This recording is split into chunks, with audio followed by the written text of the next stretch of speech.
Estamos agora preparados para o momento da palavra, amém? Vou convidar os irmãos. Vânia, eu estou usando a revista corrigida. Vou convidar vocês a abrirem suas Bíblias no Evangelho de Lucas, no capítulo 6. Lucas, capítulo 6. Nós vamos ler a partir do versículo 6 também. Vamos ler do 6 ao 11. Lucas 6, 6.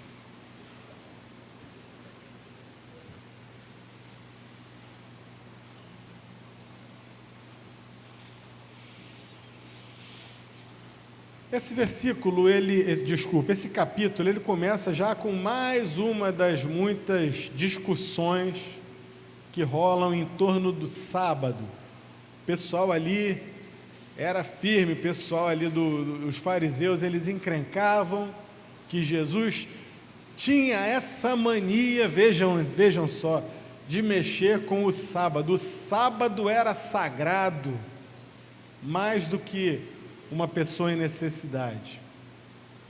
Imaginem vocês que os primeiros 5 versículos dão conta de uma discussão, porque era sábado, os discípulos estavam com fome, e passando lá por uma plantação, debulhavam umas espigas e comiam.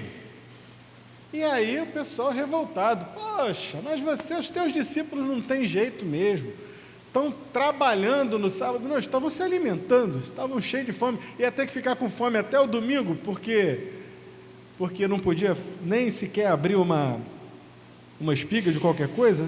Pelo amor de Deus.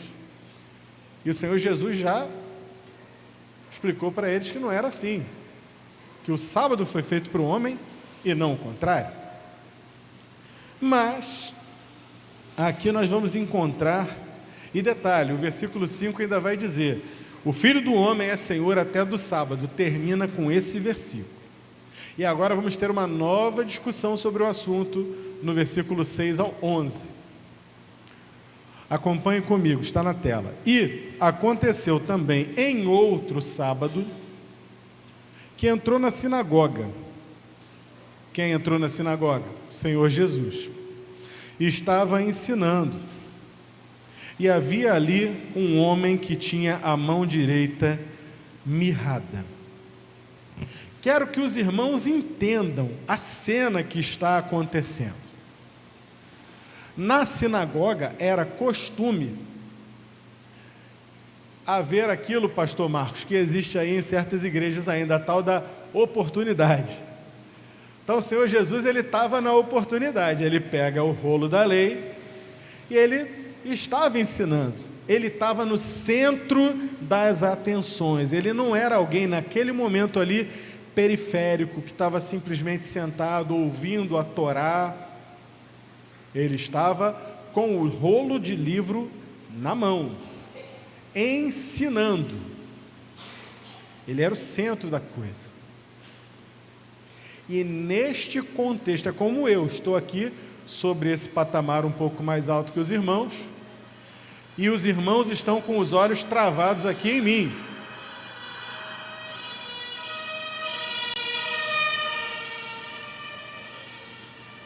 Deus abençoe os bombeiros e quem eles estiverem indo resgatar, amém, meus irmãos? Esses homens, eles dão a vida por muitos aí.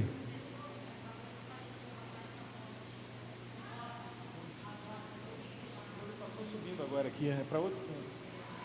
Então vejam, o Senhor Jesus, ele estava como eu estou aqui, no centro, e qualquer coisa, como aconteceu agora do bombeiro, que eu falar aqui, vai mexer com a atenção dos irmãos.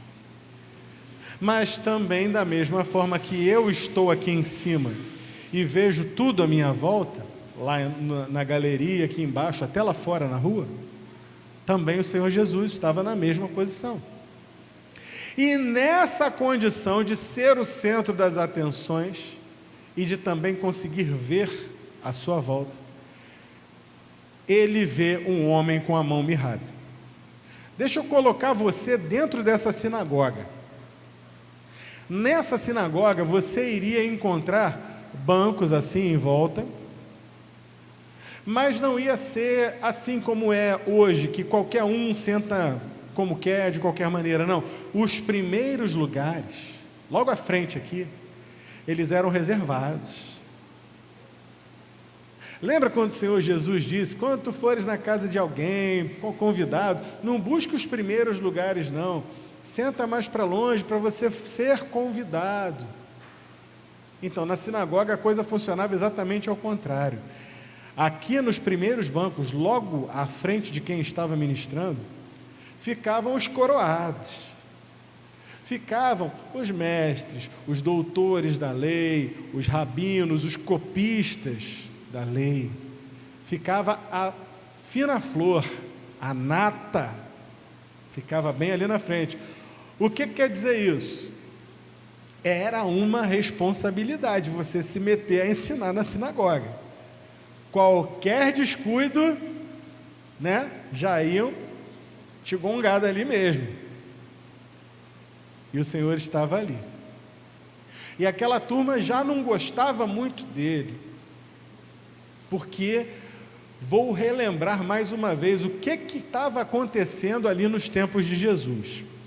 Nos tempos do Senhor Jesus, os fariseus não gostavam muito dele, a gente já sabe disso, porque os fariseus era aquela coisa do cara crachá, cara crachá, cara crachá, não pode, o sábado e não sei o que. Mas eles eram falsos, porque eles fingiam fazer grandes orações na rua, porque eles mostravam como eles eram piedosos, não só por fazer orações na rua, mas para mostrar que eles estavam fazendo jejum. Eles gostavam de ser vistos como homens santos. Então os fariseus não gostavam do Senhor Jesus. Mas tinha pelo menos um aspecto que os fariseus gostavam nele, porque o Senhor Jesus não só cria, como pregava a ressurreição. E quem eram os grandes líderes religiosos em Israel naquele tempo? O sumo sacerdote, inclusive, era outro grupo, eram os saduceus. E os saduceus rangiam os dentes de ódio contra o Senhor Jesus, porque os saduceus não acreditavam na ressurreição dos mortos. Então veja, naquela primeira fileira ali tinha os fariseus, tinha os saduceus, e todo mundo só esperando no sábado que o Senhor Jesus desse alguma mancada. Mas ele estava lá, ensinando diante daqueles homens, até que entra um homem que tinha a mão direita mirrada.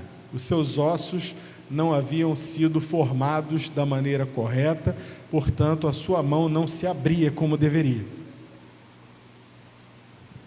E os escribas e fariseus atentavam nele. Se tinha alguém ali assistindo aquela prédica de Jesus até aquele momento e prestando a mínima atenção no que ele estava ensinando sobre a lei de Moisés, agora o foco já não vai cair mais sobre o que está sendo ensinado, mas sobre, opa, entrou um homem com uma mão mirrada, e agora?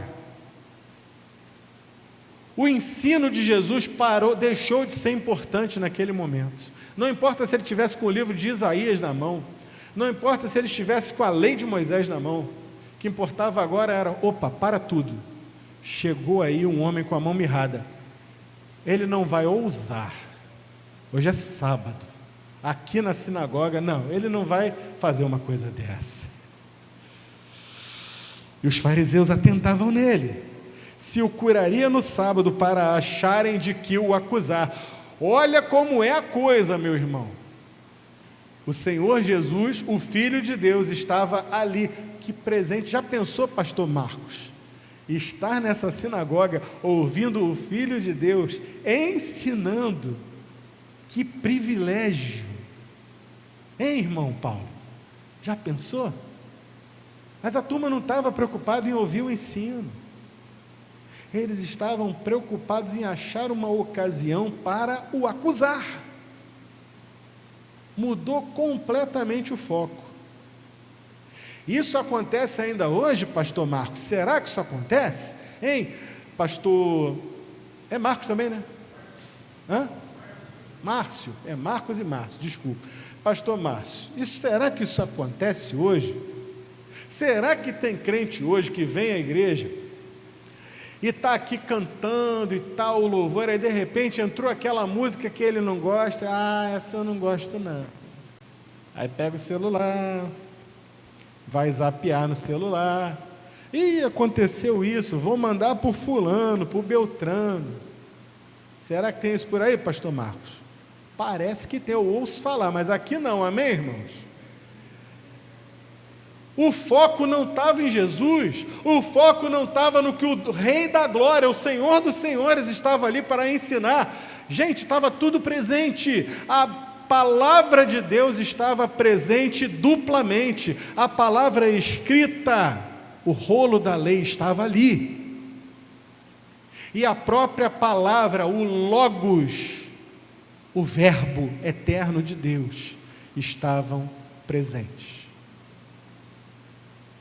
Mas ali não importava mais se era o Logos, se era o Lego, não sei o que é, eu quero saber o seguinte: o sábado, esse homem não vai curar ninguém nesse sábado não, porque senão ele vai se ver com a gente. Tem gente que faz isso aí por aí até hoje, quer julgar o irmão, quer ficar vendo o que o irmão está fazendo. Gente, vocês já ouviram falar de um personagem chamado o Grinch, que é um personagem que não gosta do Natal? O Grinch não gosta do Natal, ele quer acabar com o Natal, ele odeia o Natal. Está cheio de Grinch Gospel, está na época do Grinch Gospel sair e começar aí a reclamar nas redes sociais, em algumas igrejas por aí. Não, porque árvore de Natal não pode, porque tem origem pagã. Irmão, a aliança dos casados aí, a aliança, não só a aliança, como a escolha do dedo anular esquerdo, é de origem pagã. Para com isso. Crente falando mal do Natal, não, porque o Natal tem uma origem pagã, não sei o que. Gente, então se o Natal é pagão, por que raios o mundo não quer mais falar Feliz Natal, quer que diga Happy Holidays? Por quê? Para e pensa. A data é do Senhor Jesus. E vocês querem tirar a data dele. O mundo quer tirar a data dele. E você está de acordo com isso. Você está indo de acordo com o mundo. O mundo está certo mesmo. Tira esse negócio de Natal. Em nome de Jesus, vamos parar com isso. Vamos parar com isso. Bota lá a tua árvore de Natal. Canta louvores ao Senhor. Mas ele não nasceu em 25 de dezembro, eu estou lá para querer saber. Meu irmão, a tua avó, a tua bisavó provavelmente já te contou essa história. Eu nasci no dia tal, mas só fui registrada 2 anos depois, 3 anos depois. Por que você está encrencando justamente com o aniversário de Jesus e da tua avó, está tudo bem? Esquece isso. Celebra, o Natal é do Senhor Jesus, amém? Nós somos igreja de Cristo, nós celebramos a Cristo. O que o mundo quer celebrar, problema deles para lá. Que coisa, sai dessa unção dessa turma aqui que queria pegar Jesus em alguma falta. Verso 8, mas ele, conhecendo bem os seus pensamentos. Quem é que pega Jesus de surpresa, Janete? Alguém pega Jesus de surpresa? Não tem como. Ninguém pega o Senhor de surpresa. Ele, conhecendo bem os seus pensamentos e sendo prudente como o pastor Marcos, ele disse: bom, eu não vou mexer nessa cumbuca não. Foi isso, pastor Marcos? Pelo contrário. Ele bem disse, conhecendo bem os seus pensamentos, disse ao homem que tinha a mão mirrada: levanta-te e fica em pé no meio. Jesus estava em pé no meio. Ele era o centro das atenções. Jesus sentiu os olharezinhos e tal, o bochicho, falou: quer saber? Já que eu não sou mais o centro aqui das atenções, fique em pé você, meu amigo, fique em pé. Você que tem a mão mirrada, pode ficar de pé, por favor. E aí sim Jesus vai ensinar, o Senhor Jesus vai ensinar uma tremenda de uma lição. Levantando-se ele, ficou em pé. Sabe quem está ensinando uma lição nesse exato momento? O rapaz da mão mirrada, ele obedeceu. Já fez muito mais do que todo mundo que estava ali julgando Jesus. Ele ouve a voz do Senhor e obedece, enquanto outros estão ocupados pensando o que eles vão falar contra o Senhor Jesus, mas ele obedeceu. E quem obedece Jesus é abençoado. Quem quer discutir, quem quer bater de frente, já tem quem o julgue, a lei de Moisés. E a palavra é bem clara, e Isaías é bem claro: colocarei uma pedra de esquina, a pedra que os construtores rejeitaram, e sobre ela edificarei a minha igreja. Mas ai daquele que tropeçar nesta pedra. Esse homem que ergueu a sua mão, estendeu a sua mão, aliás, digo, por enquanto ele ficou de pé, já dei spoiler, desculpa. Esse homem que ficou de pé, ele obedeceu.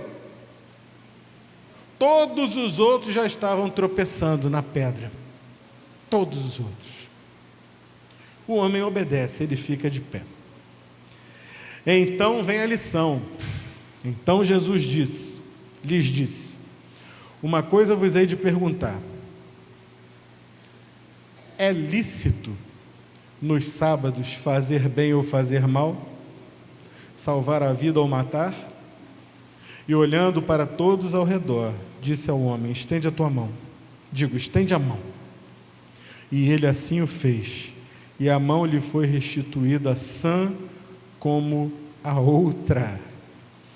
E ficaram cheios de furor. Gente, os homens ficaram com raiva.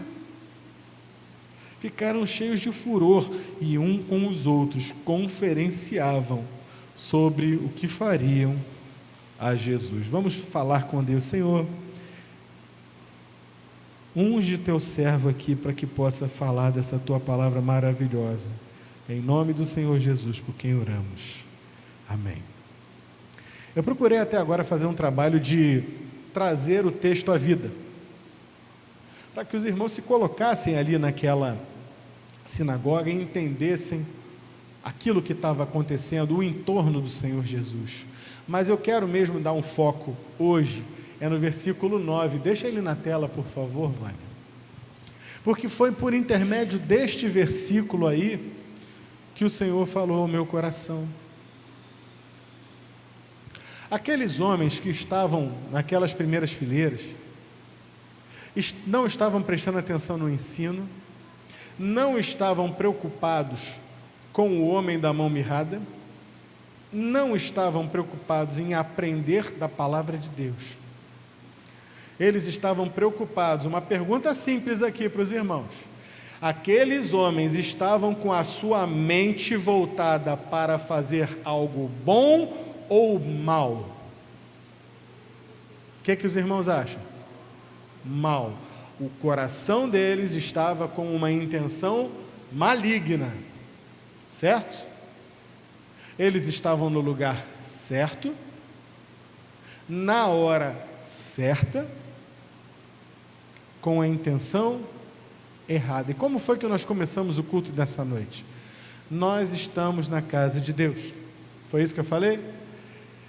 Pense agora, medite agora sobre o que você veio fazer aqui, o que é que você espera encontrar na casa de Deus, o que você vai levar para a sua vida, para a sua semana, se você vai sair da mesma forma. O texto está nos perguntando isso também. O que é que nós estamos fazendo aqui? Passando o tempo, batendo o ponto simplesmente para dizer: fui na igreja no domingo, está tudo bem, zerou. Nós esperamos alguma coisa vindo na casa de Deus? O que esperamos? Vocês não estão fazendo, espero, igual o pessoal que estava lá ouvindo Jesus. Eu estou só esperando o pastor Felipe falar uma heresia ali, falar uma besteira. Espero que não. Porque eu espero que você não esteja esperando nada de mim. Eu espero que você tenha entrado aqui nessa noite para ouvir a voz de Deus, e é por isso que a palavra é pregada e não o que eu penso, o que eu acho, o que eu imagino. Assim como foi pregada maravilhosamente, graças a Deus, hoje de manhã pelo pastor Marcos também, que nos trouxe uma palavra sobre o livro, sobre todos os livros, que é a Bíblia, a palavra de Deus. Portanto, aqueles homens estavam matutando somente o mal, e o que é pior, estavam pensando o mal em conjunto, em grupo. Se cada um individualmente estivesse pensando em fazer o mal, já seria terrível. Eu olho para vocês aqui, eu não consigo saber o que vocês pensam. Não sei se a Mayra está pensando no Guanabara amanhã, porque amanhã já tem 13º, o Guanabara está cheio, não sei. De repente ela está, espero que não. Não sei o que a Patrícia está pensando. Não sei se o pastor Marco está pensando que vai levar a máquina, a moto lá no mecânico amanhã. Não sei o que vocês estão pensando. Não sei se o Elton de repente já está pensando, amanhã tem atendimento logo de manhã, esse pastor podia falar pouco. Não sei. Mas assim, se vocês individualmente estiverem pensando coisas alheias aqui ao que está acontecendo, quem perde são vocês. Agora, imagina se vocês todos juntos estivessem pensando outros pensamentos e todo mundo no zap ao mesmo tempo aqui. Esse pastor não para de falar não, né? Chato, pois é, kkk, olha a camisa dele, veio com a mesma camisa de manhã. Ih, esse pastor não sei o que, não sei o que, não sei o que. Com a tecnologia que nós temos hoje, isso é possível. Com a tecnologia que nós temos hoje, vocês podem estar todos aqui fazendo fofoca sobre a minha pobre pessoa e eu não estou nem sabendo. Pois é, mas o Senhor Jesus, Ele não precisava do zap, não precisava de ter um espião no zap do telefone de ninguém, porque Ele conhecia os pensamentos. Mais uma lição que fica para nós. Você pode estar aí sentado no banco, pensando na morte da bezerra. Eu não estou sabendo.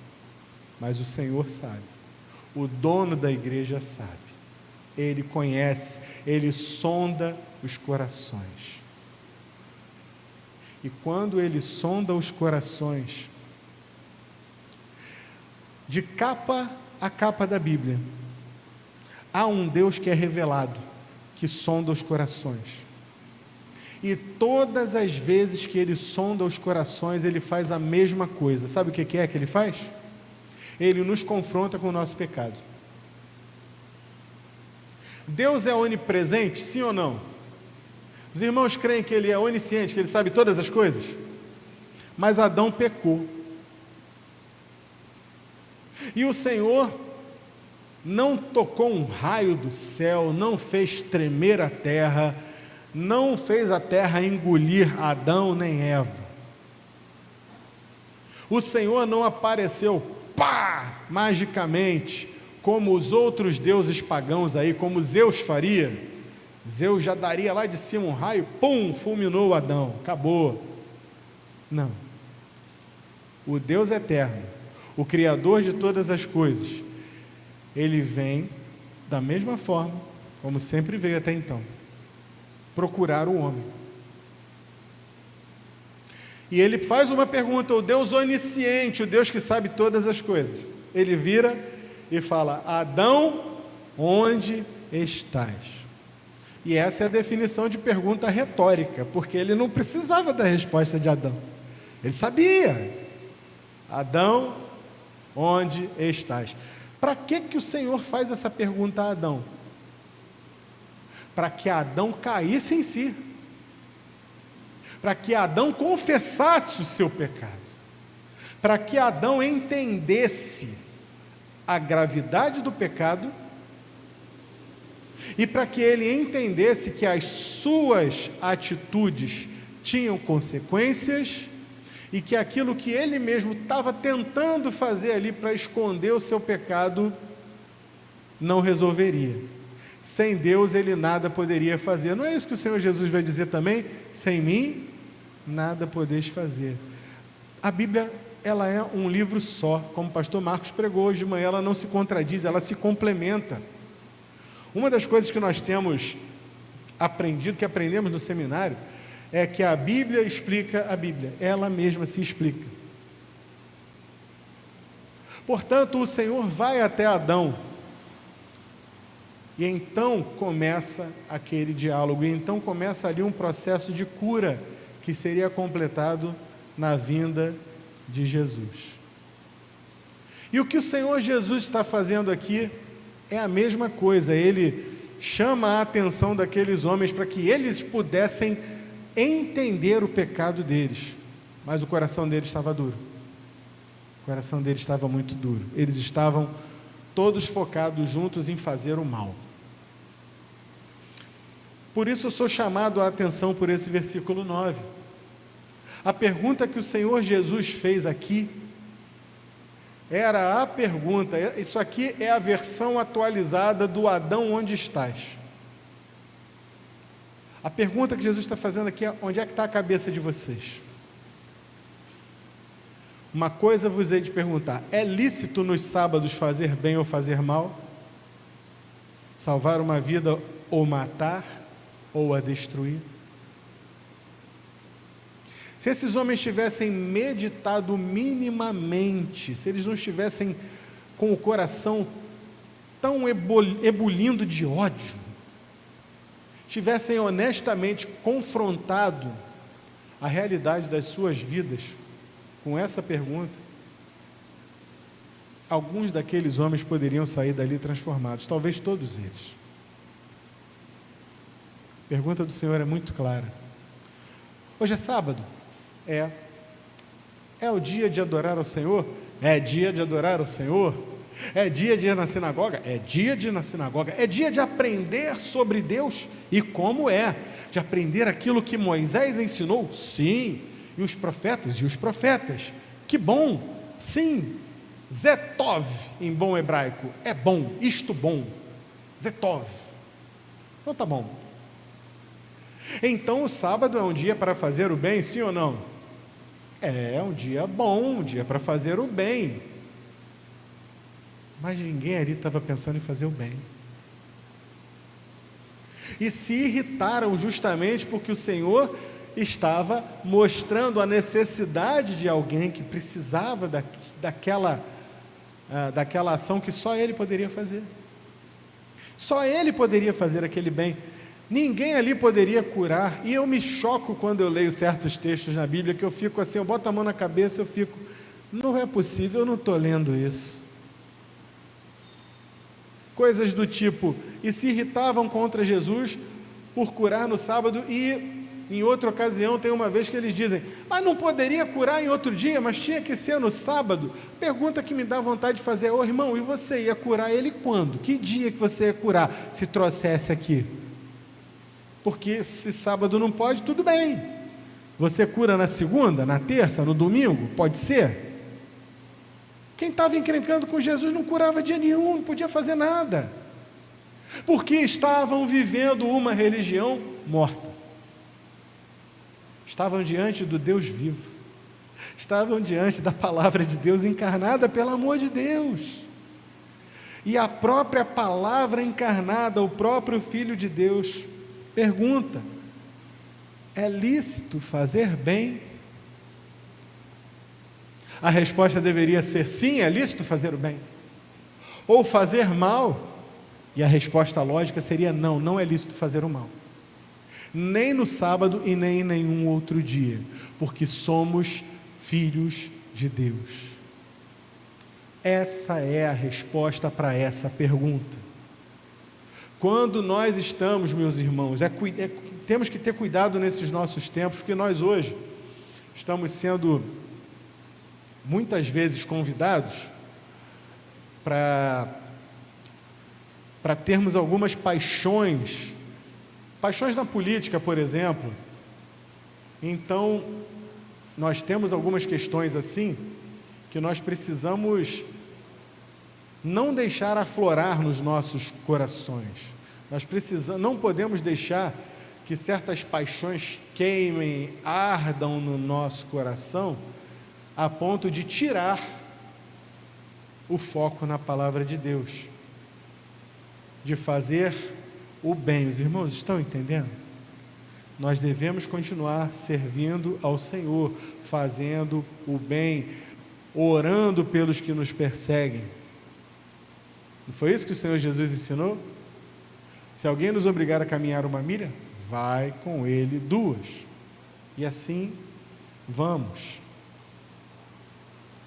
É lícito fazer o bem? É lícito. O Senhor Jesus então cura aquele homem. E na cura daquele homem, há um segundo ato de obediência. Porque Jesus lhes disse: estende a mão. Aquele homem já havia obedecido o Senhor Jesus uma vez, ficando de pé. E agora aquele homem obedece ao Senhor de novo, estende a mão. Você já pensou, Paulo, se Jesus diz para o homem assim: estende a mão, o homem diz: não, o senhor não vai levar a mão não, mas eu não vou estender não, porque está todo mundo aqui me olhando, os fariseus, está aqui o sacerdote, vai dar defeito, o senhor me desculpa, mas lá fora eu estendo a mão, amanhã, eu vou lá na casa do senhor, estendo a mão lá, pode ser, hoje é sábado, não vai dar. Você estendia a mão, pastor Mar? Eu estendia na hora. Que nem Pedro, não apenas a mão, a outra, o outro pé também, a cabeça, vamos embora. Aquele homem venceu, teve a sua cura pela obediência, mas é interessante perceber que o Senhor Jesus, muitas vezes ele faz esses sinais de cura dele e diz: vai, a tua fé te salvou.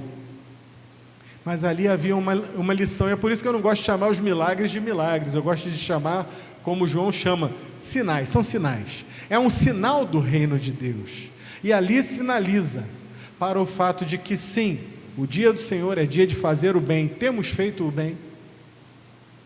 Temos feito o bem recorrentemente, consistentemente?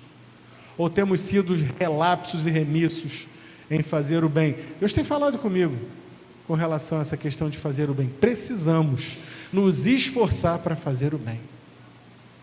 Outra coisa que esse texto nos ensina: precisamos estar aptos a obedecer ao Senhor. Fique em pé, estende a mão, estende a mão. Não importa se os outros não vão gostar, não importa se vai dar defeito com a congregação, não importa se vai ter problema, não quero nem saber. Todo mundo está contra, mas quem está indo a favor? O Senhor Jesus. Ele mandou? Ele mandou. Então você vai lá e cumpre. Vai lá e obedece. Porque o Senhor só vai trabalhar na sua obediência. Obediência. Nós temos de fazer o bem, nós temos que buscar o bem, nós temos de obedecer. Infelizmente, essa história termina com uma nota triste. Aqueles homens ficaram cheios de furor, cheios de ódio. Mas por enquanto era tudo que eles podiam ter. O ódio que eles tinham no coração não foi momentâneo, não foi porque o Senhor Jesus curou aquele homem.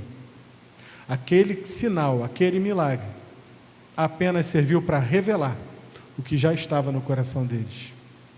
Eles não estavam ali preocupados em fazer o bem. Eles não estavam ali preocupados em viver o bem.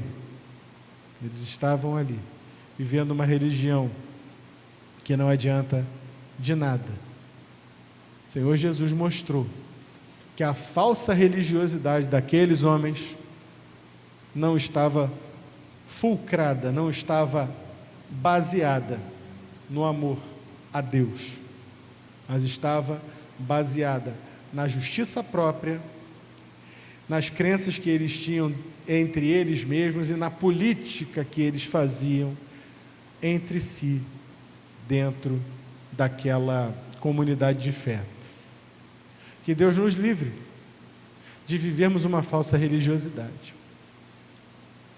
Meu irmão, minha irmã, se tiver alguém na igreja, nesta igreja, que vier com conversinha para você, do tipo: ah, não, porque você, não é assim não, vai mais devagar, a fé não é por aí não. Meu irmão, vai com a palavra, vai com o Senhor, não dê ouvidos a quem quiser puxar o teu tapete espiritualmente falando. Eu já caí nesse erro. Eu fui nascido e criado lá na igreja onde a minha mãe me criou. E chegou um rapazinho, um jovem, e quando eu não tinha chamado pastoral, eu não tinha interesse, na verdade muitos interesses, ia na igreja porque ia para a igreja, mas chegou um jovem, aquele jovem se converteu. E aquele jovem se converteu, E meses depois da sua conversão, ele entendeu que tinha um chamado que ia para o seminário. E eu que estava ali, 19, 20 anos já naquela igreja, nascido e criado ali, eu olho para aquilo, chegou outro dia e já quer sentar na janelinha. Não gostei. Eu não queria aquilo que ele queria, mas eu não estava trazendo o bem, eu estava vivendo uma religião falsa. No meu coração, eu estava vivendo de religiosidade. Espero que você nunca passe por isso, mas eu estava nessa. Aprove ao Senhor que tempos depois, anos depois, eu saí daquela igreja e eu fui para uma outra igreja. E lá naquela outra igreja, quem estava com o coração fumegando era eu.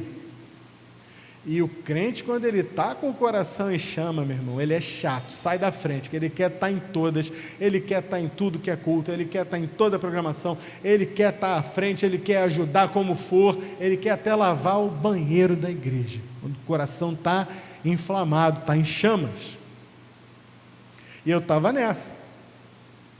Acontece que lá naquela igreja, tinha um outro jovem, mais ou menos da minha idade, meu conhecido, havia estudado no curso pré-vestibular com ele, meu camarada, meu parceiro, já conhecia há 10 anos que eu conhecia aquele rapaz. E quando cheguei para lá, rapaz, você está aí, tá? Não, eu sou daqui, sou nascido e criado aqui. Poxa, rapaz, eu estou chegando e tal.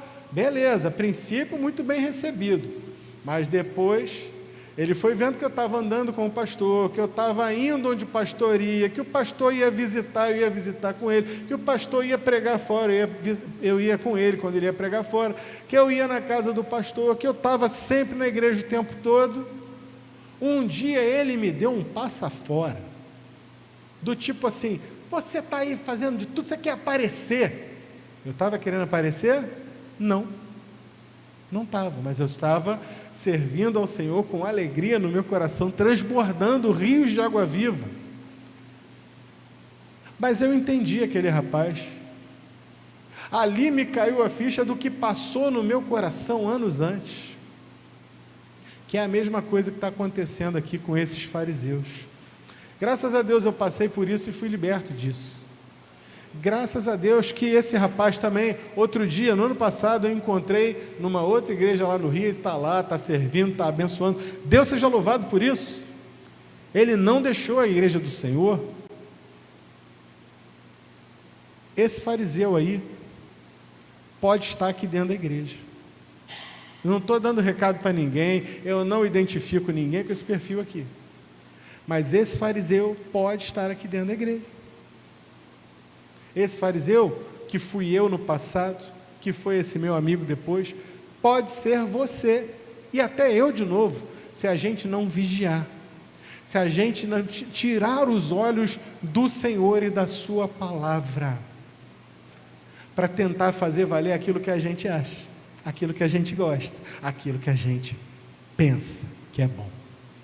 Que Deus nos livre disso. Estamos aqui para servir ao Senhor, para fazer o bem, jamais o mal. Vamos falar com Deus? Pai, obrigado por essa palavra libertadora, essa palavra maravilhosa, essa palavra que esclarece os nossos corações tantas coisas. Ensina-nos a sermos discípulos do Senhor, a andarmos de braços dados contigo e com aqueles que te amam. Ajuda-nos a não termos jamais o espírito de religiosidade morta dos fariseus e dos doutores da lei, que possamos sempre ter o olhar do Senhor Jesus, o olhar daquele que vê as necessidades e mesmo contestado, faz o bem, faz o que é certo. Ensina-nos também a ter o espírito obediente daquele rapaz que estendeu a sua mão, porque na obediência verdadeiramente seremos abençoados como ele foi. Complementa essa palavra no meu coração e no coração dos meus irmãos, que nós possamos ter uma semana abençoada, meditando nessa palavra, em nome do Senhor Jesus, por quem nós oramos. Amém e amém. Vamos louvar ao Senhor.